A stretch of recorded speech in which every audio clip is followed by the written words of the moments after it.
Assalamualaikum warahmatullahi wabarakatuh. Baik, kita lanjutkan ke langkah yang berikutnya. Setelah mengisi syarat pembayaran dan pajak, lalu kita klik lanjut. Oke, di langkah berikutnya kita akan mengisi tipe pelanggan dan metode pengiriman.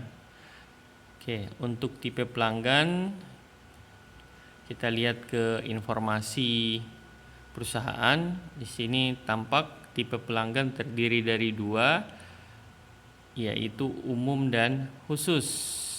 Oke, setelah kita mengetahui, lalu kembali ke accurate. Oke, tampak tipe pelanggan yang pertama sudah terisi, yaitu umum. Kemudian kita tambahkan, klik tambah, lalu kita ketik khusus.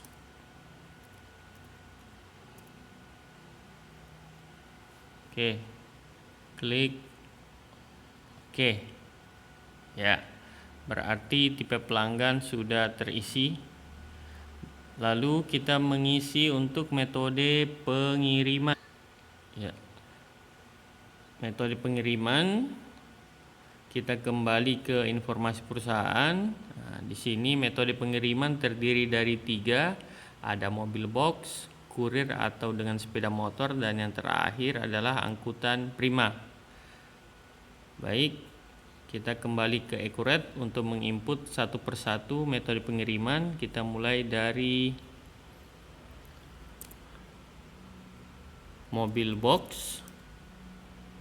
Kita langsung klik saja, ketik, kemudian sepeda motor,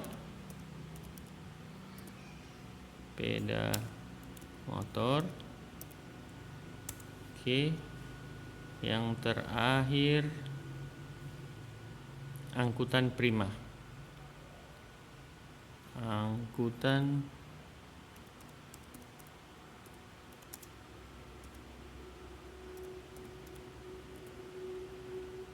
oke.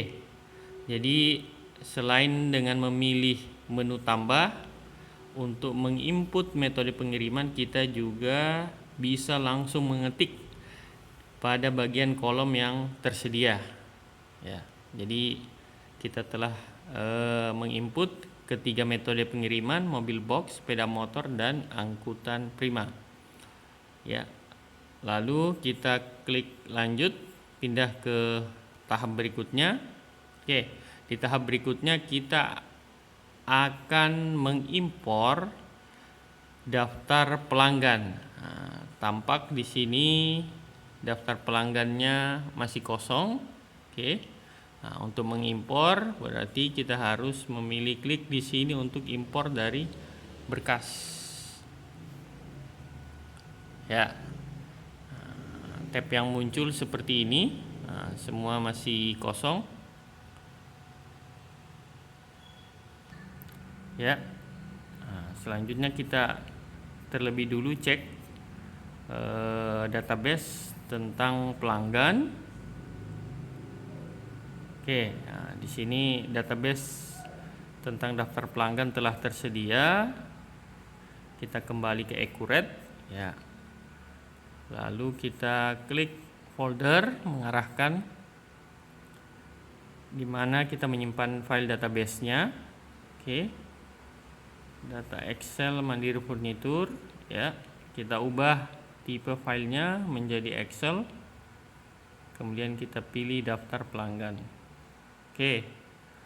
Kemudian datanya kita ekstrak atau sekarang data yang telah terekstrak telah masuk ke accurate. Pertama, seperti biasanya kita menghapus di baris pertama. Caranya kita klik kanan, kemudian hapus. Oke, saya ulangi. Klik kanan, hapus. Yes. Oke. Lalu jangan lupa di sini kita harus mencentang. Centang dimaksudkan agar faktur yang berbeda dan dimiliki oleh perusahaan yang sama bisa terinput semuanya, ya. Jadi maksud dari mencentang tambah saldo jika nomornya sama, apabila nantinya nomor faktur memiliki nomor yang sama, maka kedua nomor faktur tersebut tetap akan terimpor. Oke. Lalu berikutnya kita mendefinisikan data sumber. Oke, kita mulai dari tipe pelanggan. Definisinya kita cari pilihannya. Tipe pelanggan berarti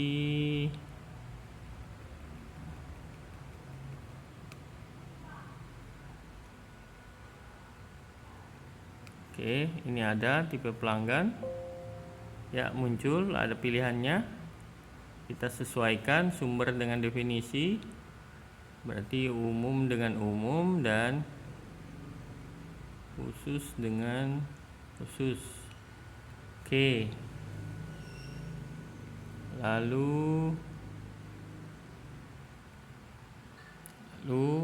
nomor pelanggan. Oke. Sama nomor pelanggan untuk definisinya. Lalu nama pelanggan.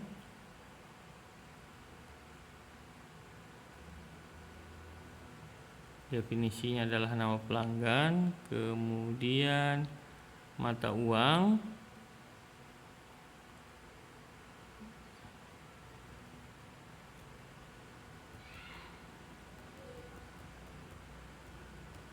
ya, ada pilihannya mata uang. Kemudian kita sesuaikan untuk IDR, simbol IDR berarti rupiah. Untuk simbol USD berarti dolar. Oke. Ya, berikutnya pajak 1 kita definisikan dengan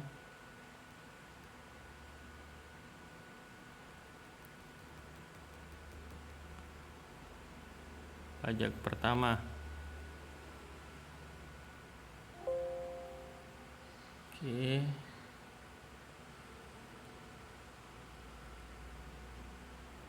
PPN, simbol P artinya PPN, didefinisikan dengan PPN. Kemudian yang berikutnya saldo awal.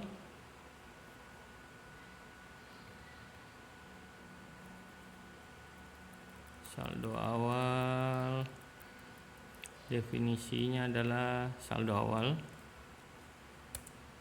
Oke, kemudian nomor faktur definisinya nomor faktur didefinisikan dengan nomor faktur saldo awal, kemudian tanggal faktur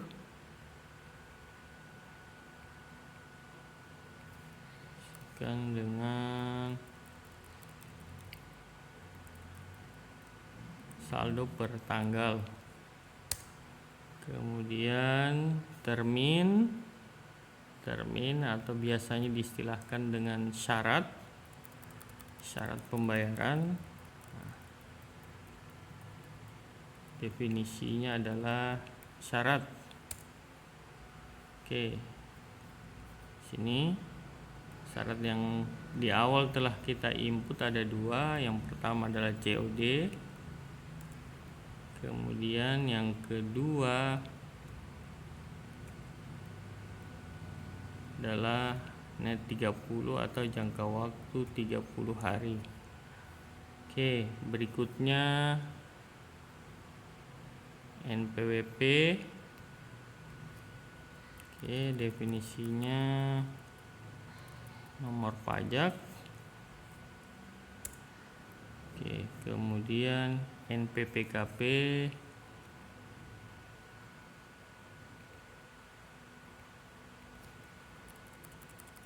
NPPKP sama NPPKP juga. Lalu tipe pajak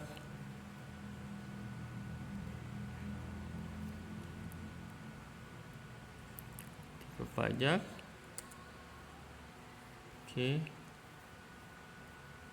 Sini definisinya bukan pemungut PPN. Oke. Selesai. Nah, setelah selesai mendefinisikan, ya, kita cek kembali apa saja yang masih terlewatkan atau belum dilakukan. Oke. Nah, jika semua sudah selesai didefinisikan dan sudah dicentang, berikutnya adalah melakukan impor data. Ya, menunggu proses. Oke. 6 data terimpor, 7 data gagal. Oke.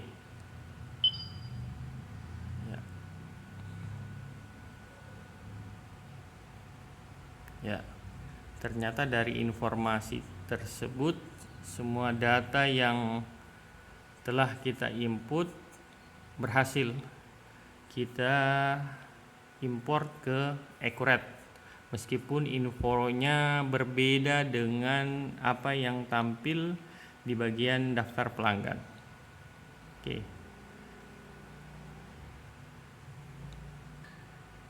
Oke, untuk langkah berikutnya akan dilanjutkan di video berikutnya. Terima kasih.